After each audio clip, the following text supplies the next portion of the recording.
So what is your thought of, should the buyer and seller have the same attorney? No. That was quick.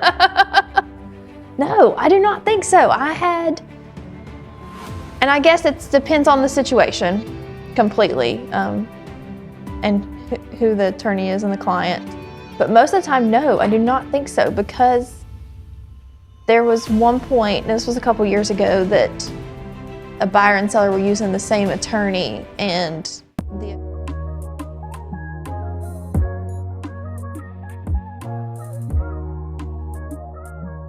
Hi, welcome to Kim and Jordan Unscripted. Today we are going to talk about some things that come up with real estate specific to North Carolina. So recently we have had several things come up that People should know but don't. And something that I, haven't thought of making sure everybody knows about when we first start the process, I guess. And so one of them has been that North Carolina is an attorney state. And I think a lot of people don't realize that an attorney closes for them, especially when they purchased from a distance. So they get their documents and they just have to go to a notary. I think that that's where the connection that is actually an attorney that does the closing gets lost.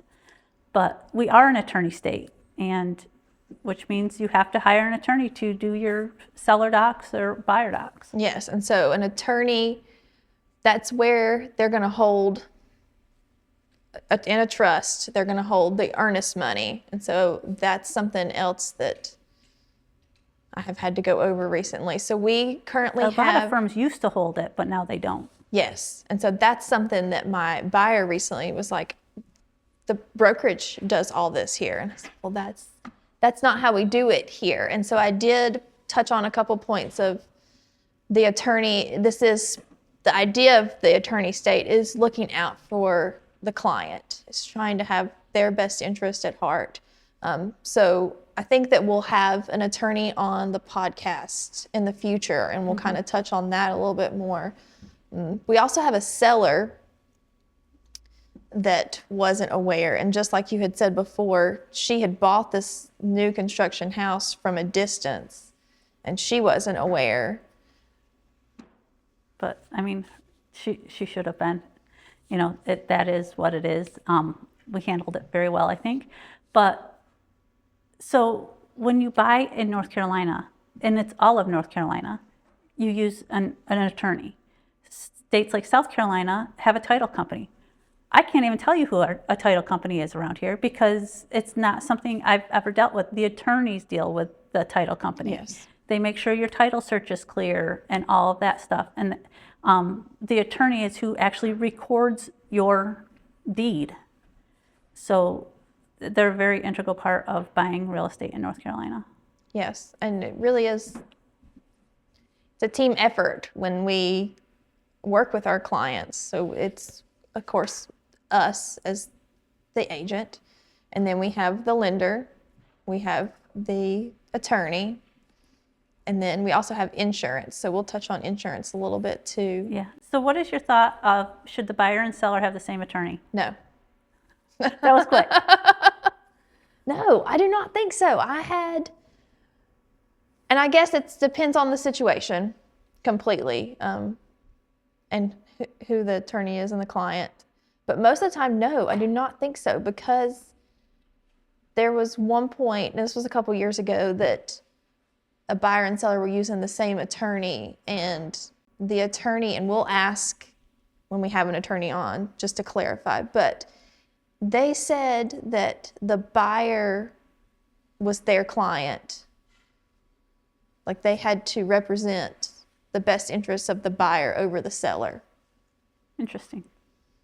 Didn't know that. No, and so I think it just makes it cleaner. Yeah. I mean, and when I first came into real estate, everybody was like, oh, it's just easier to use the same attorney. But obviously, if there's a conflict, that's not the right thing to do. Well, and with the titles, if I'm paying for somebody, I want them to be representing me. Exactly. And with the title searches, just like in Ocean Isle, my clients had bought and we used one attorney.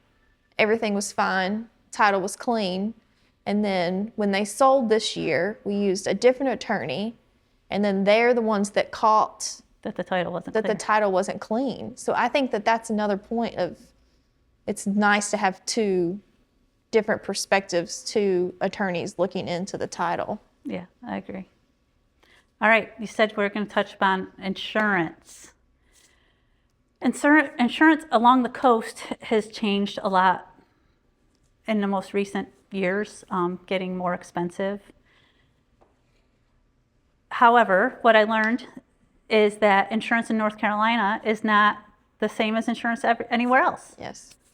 So here along the coast, we have to have homeowners, which covers fire and theft, wind and hail, which obviously covers wind and hail, and flood insurance. They all have a different Yes. thing and do different. I recently heard from my nephew who lives in Arizona. He lives near an Air Force base, and they have to have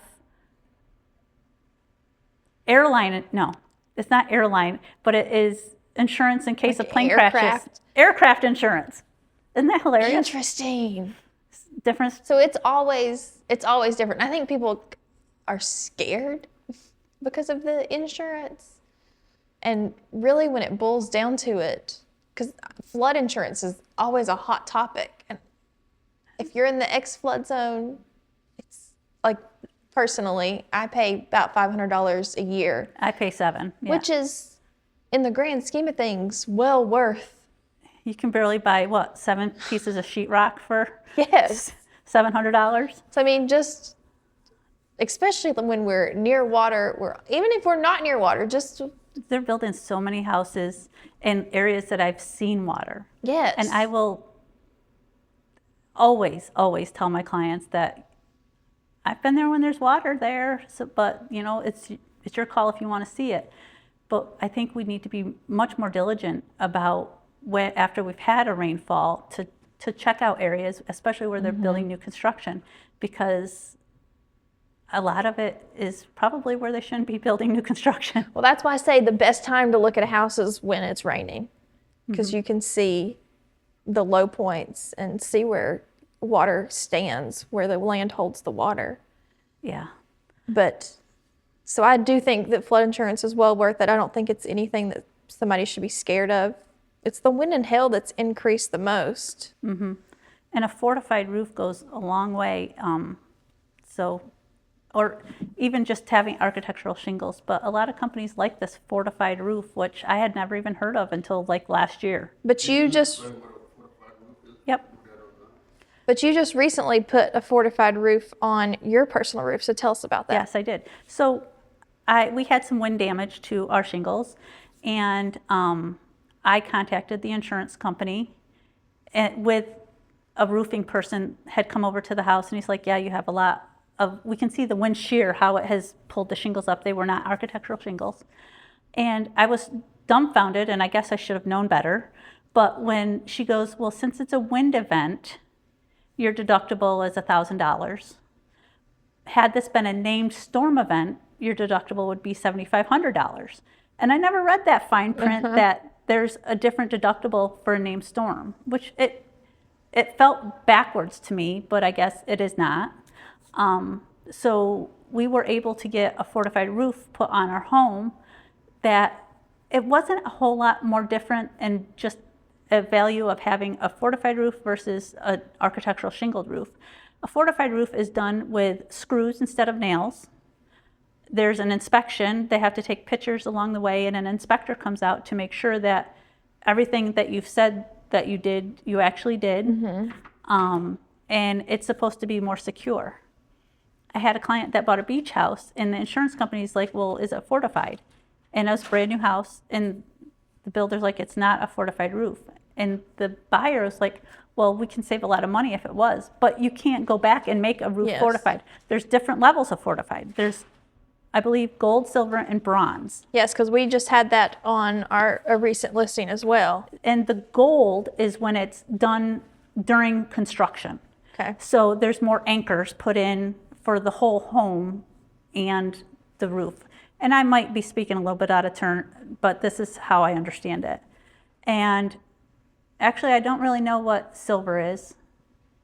Mine was bronze, so it was done after the fact. It was a replacement roof. So there wasn't like hurricane straps on the house, but the roof, the new sheathing on the roof was screwed in, and as well as the shingles, which were architectural shingles. Okay. That's what I understand it to be. Yes, we are not. We're not We're not roof professionals. We're not insurance professionals. And I think that that's another thing that we'll dive into in a later podcast. We'll have an insurance professional come on and explain. And we'll come up. I think a good idea would be if you guys have a specific question, I think we'll come up and we'll just have hot questions, and if anybody has any of those that we have been told, we'll ask those at that time. Just drop them in the comments or whatever of this one, and then we can elaborate on it later. Yes. What else are we going to talk about today that's come up recently? Pest control and termite bonds. So North Carolina, we're damp, we're hot, we have termites, and we have other pests. So people can have a pest plan, which I have on my house. They come and make sure that the spiders don't grow in my house, but that's not a termite bond. That's not a termite bond. So with a new construction house,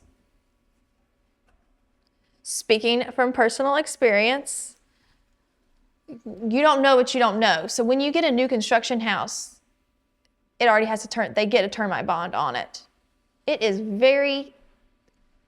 It's simple to get that renewed. It's a year, right?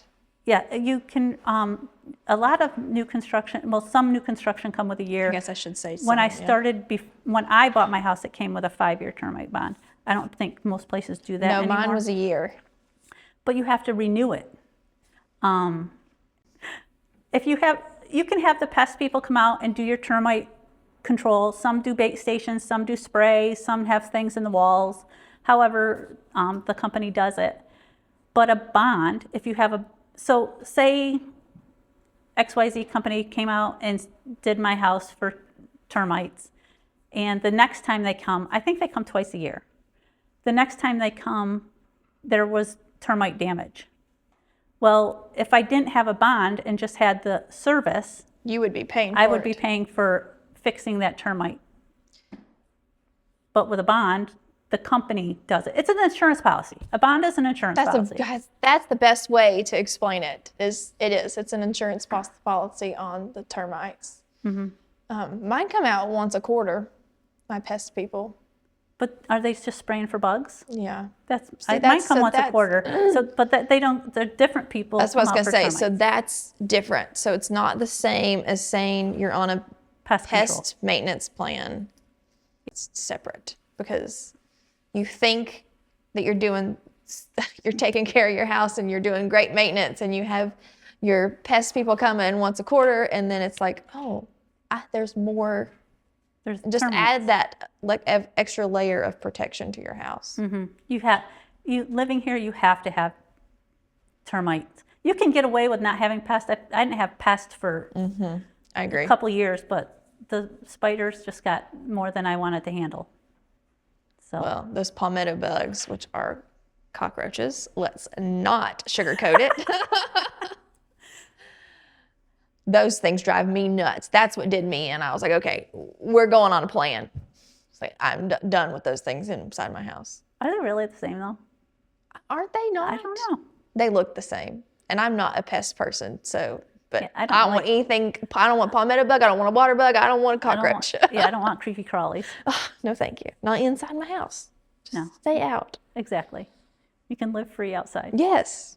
Live free and in the wild. Exactly.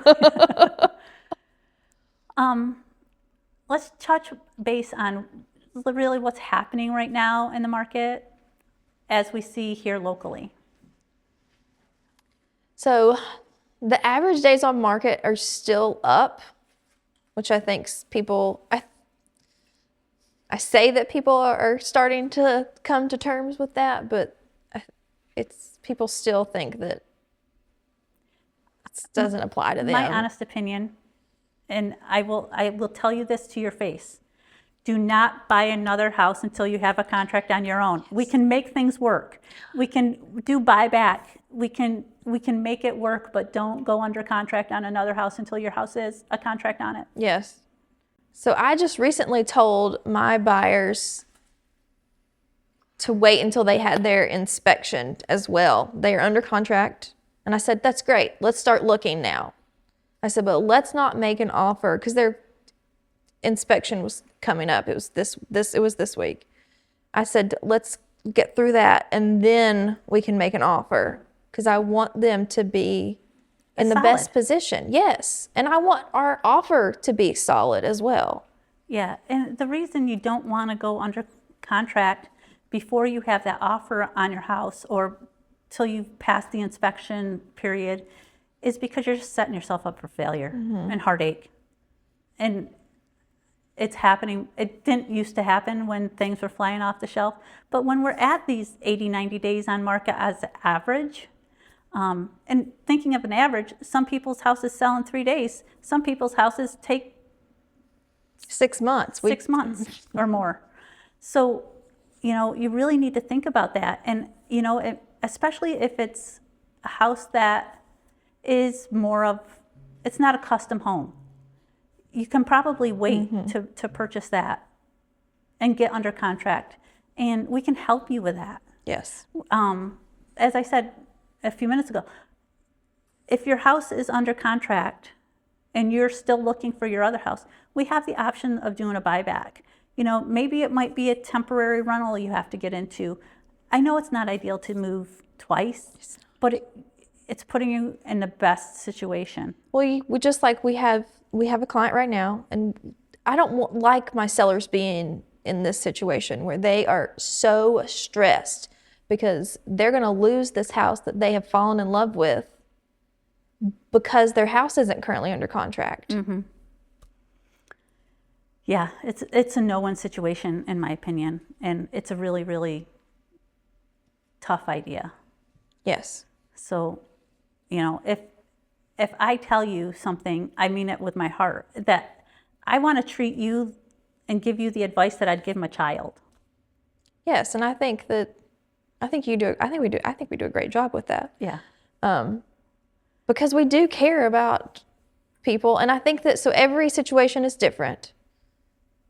And so it's not a blanket opinion. I mean, if you're moving states, what might be happening in a different part of the country is different than here.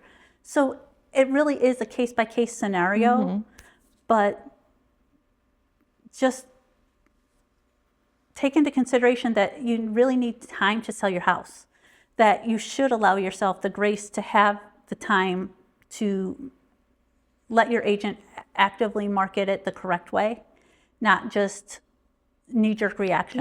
Yes. Preparation is it's so important right now in this market. What are the pricing? Price, preparation, promotion, Presentation. So I said them in the wrong order, but. Yeah, so we need to make sure you have time to make your house look good. We need to make sure it's priced right. We need time to do our marketing. Yes. It doesn't happen overnight. We can't just say, ChatGPT, make my marketing. It's not how we fly. It's not, yes. I don't even know if it could do that. I'm sure that's something. I'm sure it could, but I'm sure there's something out there. It wouldn't be to Jordan's specifications. And you got to put yourself in the best light. Yes, and I agree. What do you think about, recently we saw a thing and it was talking about that the least amount of homes have switched owners this year. So we are at a point, we have great inventory here, and I do agree that buyers are coming and starting to come out and start moving. I think next year is going to be a big year. I think people are going to be over keeping their 3% interest rate and move on with their life. I think that there's going to be some more movers and shakers next year than there has been this year. people were very uncertain with many aspects of what was going on within the country, within, they've been told interest rates are going to drop and they're just waiting. Yes. And my opinion is, if you can afford it, buy the house now. If interest rates drop, you can certainly refinance later. I think the people that are waiting for the interest rates to drop are going to really lose out, because prices are going to go up again. Nothing's going to be cheaper. And No. you know what? You might take a few $1,000s off your house. It's historically not, prices don't go down. No, and they haven't gone down. And that's something that we're just not seeing it shoot up. It's gradual. It's a slow increment. Exactly. But it's still, and when I looked, the purchase prices are still up from last year. Yes. So it's just, Things aren't getting cheaper. no, they're not. And, there's a whole aspect of, I had somebody recently ask, what is the average home price? Well, It in depends. Brunswick County, the average is in the mid 400s. But that is the $200,000 cottage, the $125,000 mobile home, to the $4 million house on Bald Head Island. Yes, I mean, so you our have- market is expansive. You can find what you need. If you don't care for a garage and you only need 2 bedrooms, we can find you that. Mm-hmm. If you want the mega mansion, we can probably find you that too. Yes. If you want a house with a lot of land, we cannot find that for you. That's a harder find. You have to be out of Brunswick County to find the land for the most part. For the most part. And every now and then. Every now and then something comes up, but it's very expensive. There's just not a lot of vacant land or homes that have there's not many homes that have 2 to 10 acres to just have. No, I have friends that they want 2 to 4 acres. And they're like, if you see anything, send it to me. But where do they want to be? In Oak Island? They don't want to be in Oak Island, but not far. They want to be 20 minutes to the beach and Yes. have that. It And really that's doesn't just- exist. Every now and then, though, there was one that popped up last year that I was like, oh. I mean, we And it can went get you out quickly. in Ash, which really is close to Myrtle Beach. Yeah, so there are options. It's just hard. It's just But you got to start somewhere. The best way to start your property search is to call us first, and then we can hook you up with a local lender. Why is it important to use a local lender? It's so important to use local. Well, for one, a local realtor is in our market. She is responsive. She knows what insurance you need, for one. Yeah, I bought my house with a national lender and a national insurance company, and nobody told me I had to have wind and hail, and I had my house for 2 years with no wind and hail insurance on it. That still blows my mind. Didn't know what I didn't know. And you don't, I mean, it's, I expected time of those day do we say that? professionals to take care of me. yes. It's just like having a local real estate agent. Mm-hmm. So I really, really would like to touch base on that. I have been seeing so many closings being posted in our MLS, and it's out of state or out of area agents, because they still have to be licensed in North Carolina, that are on the sell side. I understand there's some people that work a few different markets, which we do. Yes. And I get that. But I am not going to go sell a house. I'm not going to help you, Joe client, buy a house in Charlotte. We don't know anything about that. I don't know market. anything about Charlotte. I couldn't tell you anything about it. Could I research it? Yes, but I don't know how accurate it would be. So I really feel that the people that have bought houses that we've come across, that bought houses and their agent was, their cousin that lives in Greensboro, that'd been to Oak Island once, is not helpful. They don't know about the taxes. They don't know about how the town works. They don't know about the right-of-ways, CAMA, Yes, there's so many nuances, especially on the coast. I feel like if you just like CAMA, people don't know, No, they don't know. especially when we on the water, which is great. And then especially you want a boat lift, but you have to. That's something that has to go through CAMA. And What does CAMA stand for again? Coastal Area Management Association? Coastal Area Management Association. I think it is association, which is something that you can be intimidated by, but it's not. I've had several clients go through CAMA, and it's just another step. And I appreciate that because I want our coastline to be protected. Exactly. And that is what they're trying to do. Mm-hmm. It's just another hoop. But it's worth it in the end, I guess. I think so. Just like on Oak Island, when you want to put a pool in, it's all about pervious versus impervious area on your land. And what I always tell people, I'm like, I'm glad that they are doing this. This is an island. We don't want this island to... They do it in my HOA too. That if I want to build a concrete patio.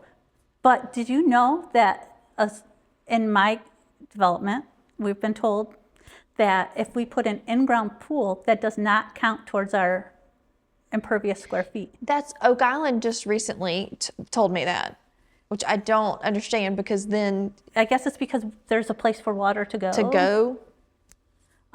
But you don't want to live in a concrete jungle because we're going to be nothing but flooded constantly if we have that. No, and so And we've gotten especially in the island, on the islands, that your driveways can't all be concrete. They have to be... It's the pervious concrete. It's a pervious concrete that is porous. Exactly. I like the way it looks too. You can't roller skate on it, but... You can't, but there's not huge cracks through it. Exactly. That's our little bit, and we will dive into, I think, all of those topics again in their own podcast. If there's any questions or anything you want us to dive in, please leave a comment below or send us a message. Yeah, we're happy to. We want to learn with you. We try to think that we don't think that we know everything, so we need to get the people that can give us the correct information. I would much rather tell somebody, I'll get back to you, than give them information that is not true. No, and a lot of the times I'll double check what. Because I feel too confident. Yeah, I know that answer, and it's like, maybe I don't really. Let me double check. Yes, and that's what I tell people all the time. So if there's something you're curious about, let us dive into it for you.